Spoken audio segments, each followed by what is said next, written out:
Only in America can you be a black man minding your own black business, not harming anybody at all, and then a gang of 4 white people can just pull up on you armed with caucasity and guns and light you up 96 times. Why?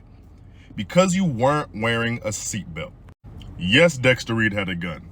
Obviously, he would use it, and when 4 random people who were not identifiable as police at all, who just had their guns drawn on them, they didn't have any identifiable badges, not an identifiable attire, not even their cars were they identifiable as police.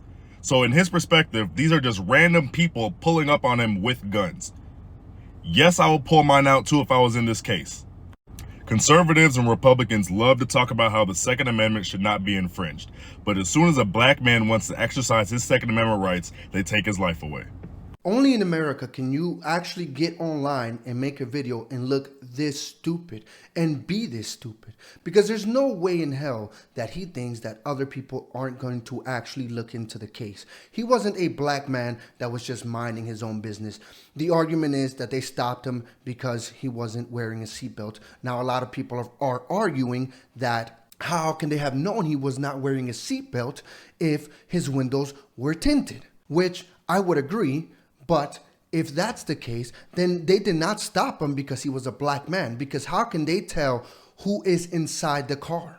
So they stopped this gentleman despite his race, if his windows were tinted, not because of it. So it has nothing to do with the fact that he was black. It had to do with the fact that maybe they were doing some shady shit.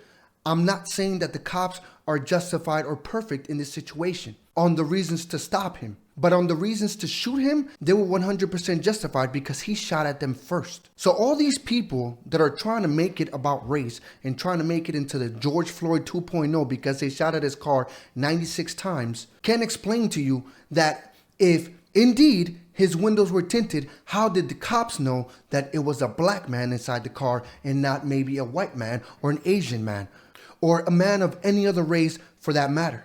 See, you can't simultaneously have it both ways. You can't say that the black men are oppressed and he was stopped because he was a black man, but at the same time claim that how could they have known that he wasn't wearing his seatbelt if his windows were tinted? Well, then again, they wouldn't have known his race either. And a lot of people don't seem to mention that cars have windshields. Was his windshield tinted too? Based on what I could see from the video, his windshield was not tinted. So a lot of people are angry on my last video. Now this video is going to be focused on replying to every common comments that was on the last video. Because something we have to understand is what happened to Dexter Reed should never have happened in the first place. I do want to start by saying that although policing is a big problem in the black community, I also want to state that policing in general is a problem for anybody here in America. I also want to remind people that last year was the deadliest year for civilians when it comes to interaction with police officers. Now, one of the most liked comments are pertaining to windshield, stating that the officers could see through the windshield, therefore knowing that Dexter Reed didn't have his seatbelt on. But that's not what fucking happened.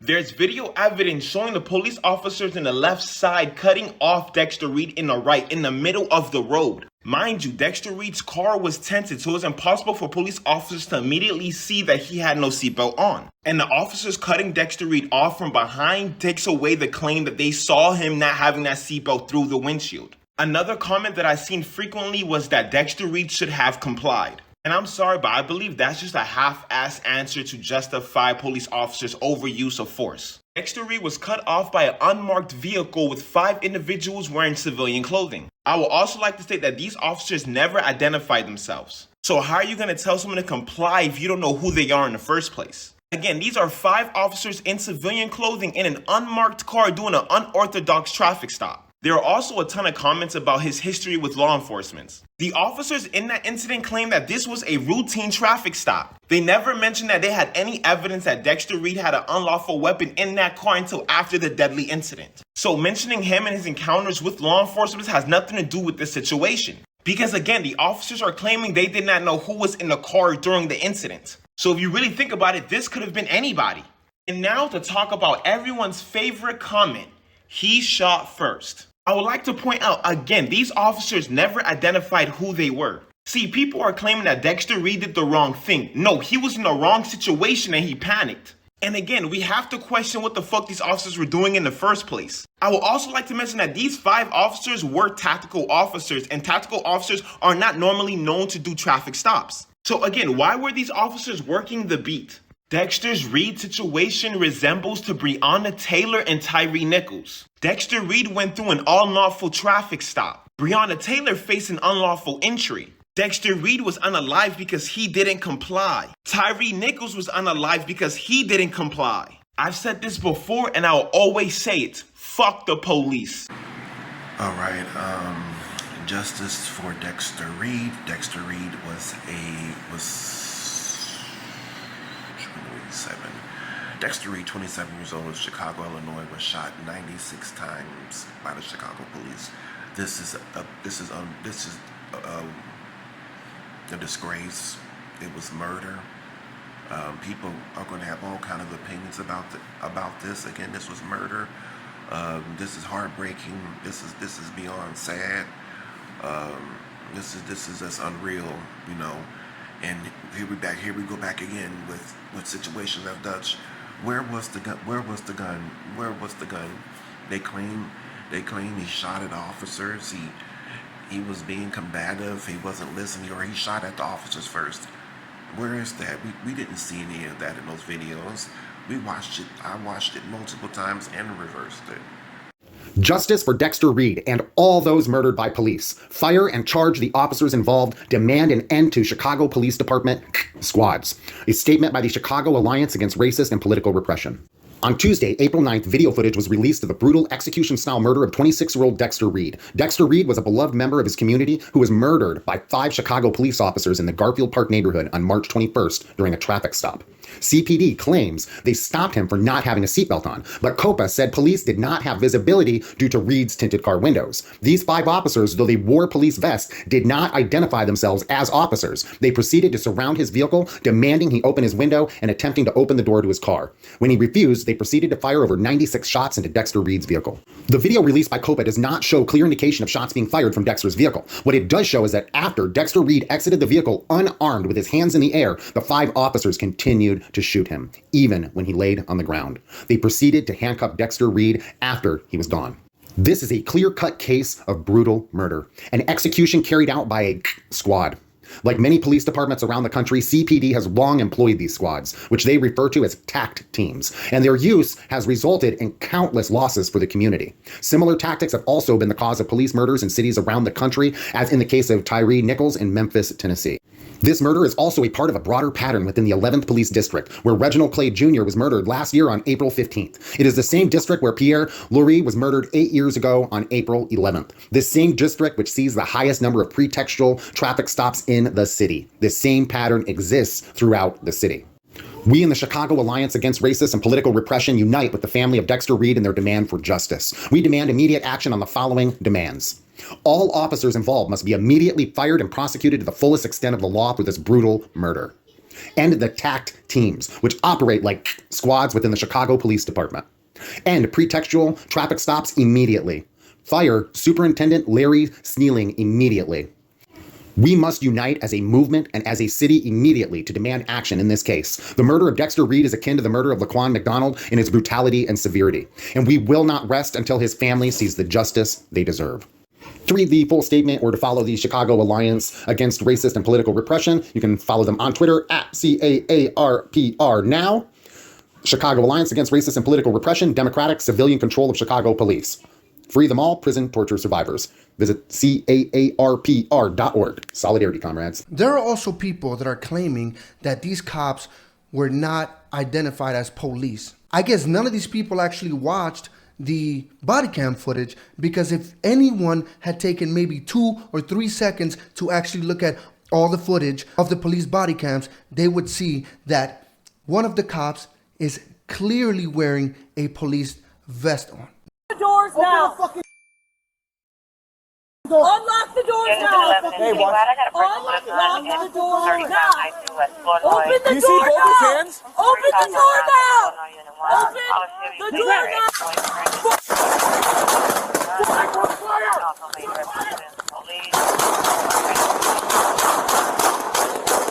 Fucking A!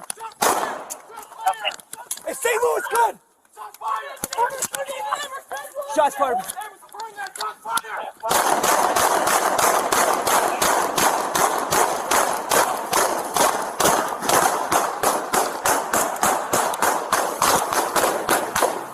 Hey, shots fired! Pick it up!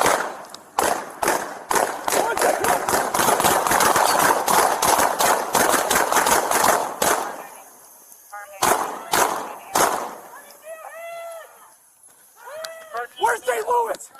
You hit? Are you hit? Now, you could argue that it says police in the back, but I'm sure it has some identifiable information in the front as well. So there's no way that he thought that these weren't cops. Now, do I agree 100% with the amount of shots they took at this man? No. There should have been no reason for them to take 96 shots, because at what point is enough shots enough? Had he been still a threat, a verifiable threat, then I could agree with the cops shooting him as much as is needed to neutralize the threat. That was something that I learned in the military. You don't stop shooting until you absolutely neutralize the threat. I guarantee you that the city of Chicago, and maybe many cities across the country, are going to burn if these cops are not found guilty or fired or prosecuted for this justifiable shooting, because this is 100% justifiable. You cannot sit here and tell me that you're going to get in your car, you're going to get stopped for whatever violations that the cops said they stopped you for. That's irrelevant to the cause, because they shouldn't have stopped them if they had no actual probable cause, which I think is wrong of the cops to do. I'm not disagreeing with that, but your answer shouldn't be, well, these are cops, let me bust at the cops and see what happens. Conservatives and Republicans love to talk about how the Second Amendment should not be infringed. But as soon as a black man wants to exercise his Second Amendment rights, they take his life away. This guy claims that conservatives are all for the Second Amendment, but when a black man uses it, then all of a sudden it's a problem. No, the problem is that he shot at the cops, one, and two, if you've ever been around conservative circles, you would know that they also say all the time, fuck around and find out. And that's exactly what Dexter Reed did. And this is just perfect, because I feel like the media is trying to turn this into what is not. They're trying to turn it into a George Floyd 2.0, but this is not a George Floyd 2.0, because this was a justified shooting. But it's election year, so we got to drum up the people some way, somehow. It feels like now that the election is coming and Donald Trump is looking good in the polls, well, we got to manufacture riots throughout the summer. We're going to have a Summer of Love 2.0 this year, because the media is absolute dog shit. They're complicit in this. If you looked at all of the articles, or majority of the articles that were talking about the Dexter Reed case, and the picture they were using the picture of this man when he was graduating high school. Dexter Reed was 26 years old when he was killed by the cops. Why were they using a picture of him at the age of 18? And then his mom is out there playing the victim, and they took my son, he went out for a ride, and I'm never going to see my son ever again. Oh my God. They took him from me. He was such a good boy. He had just bought his new car 3 days before that, and he was just riding around in his car. He said, Mom, I'm going for a ride. And they killed him. They killed him. They killed him. No, the fuck he wasn't. They're claiming they didn't know he had a gun, or he didn't have a gun. Well, how did he shoot at the cops then? And for those claiming that, how do we know he shot at the cops first? Did you not watch the body cam footage? He literally shot at the cops. One of them got shot in the wrist. And for those claiming this was a racist attack by 4 white cops, what they fail to mention is that one of the cops was actually black. And that's one of what a lot of people in the black community would consider a sellout. But he's not. He's just doing honest work and is an honest man. And at what point does the black community begin to look at itself and stop defending the worst of the worst kinds of people? It's literally time and time again they get behind the worst kind of people to defend and riot over. Never over people who have actually been wronged by the police or the system, but people who are actual criminals. This guy was already charged for illegal gun possession, and he was out on bail. So he already had a gun, and he didn't need to have a gun. And he thought that the best way to respond in that situation, instead of going back to jail for maybe a day, because he was going to get out, it's Chicago, he thought that shooting at the cops was the best course of action. He fucked around. He found out. And I 100% believe that everything that happened to Dexter Reed was 100% justified. The black community needs to stop defending these criminals, stop getting behind the worst of the community, because it just makes your cause look bad. So Dexter Reed decided he wanted to shoot at the police, and then y'all want to get upset because they turned him into Swiss cheese. Like, what? When will we, as a people, right? Not me, because I would. If you're a criminal, I don't give a fuck what the police do to you. I actually, if you're a criminal, I actually beg the police to rid you from the community. Dexter Reed was a criminal, right? He shot at the police. They turned him into Swiss cheese. That's called consequences and repercussions. And some reason, y'all think people that would shoot at the police deserve any sorts of rights. This can't be real. Like, this is the problem with the society right now. The lack of fathers in the community is rearing its head. And I pray y'all don't decide to have another one of those summers where you're rioting and doing all this stuff. Because I actually will pray that the police swiftly, probably not because it's Chicago and it's a democratic city, I pray the police swiftly take y'all asses to jail. And I 100% agree with this person right here. Because you know what? What a lot of people don't think about is that these people, these criminals that they love to defend for whatever reason, are the same people that live in your communities and would do the exact same shit to you. They don't give a fuck. Criminals don't give a fuck about the law. You think that a criminal is going to care that you guys share skin color? This is why you shouldn't be defending everyone just because they share your skin color. Some people are just bad people, and you should be able to recognize that and say, well, he fucking deserved it. And maybe when the black community begins to look within itself, will the black community get ahead? Because right now, the degeneracy in the black community and the delusion, and you're not allowed to criticize if you're not black, but if you're black, you're also not allowed to criticize, because a lot of black people hold that mentality that you shouldn't be criticizing even black-owned businesses. Well, then how the fuck are you supposed to improve as a business if you don't take criticism from your own people, from your own patrons? If you're not black, you're not allowed to criticize. If you are black, you're then not allowed to criticize, because then how dare you make us look bad? We're just like you. We share the same skin color. And that shouldn't be the case. The black community needs to do some deep introspection before the black community can heal and get ahead in this country. Because the way this shit is going, it's not getting any better. And the excuses are just going to make it worse. Anyways, guys, that's all I got for this video. Let me know what you guys think in the comment section down below. Be sure to like, subscribe, hit that bell notification, follow me on social media, and join the Discord. Links in the description down below. I will see you guys in the next video. Peace.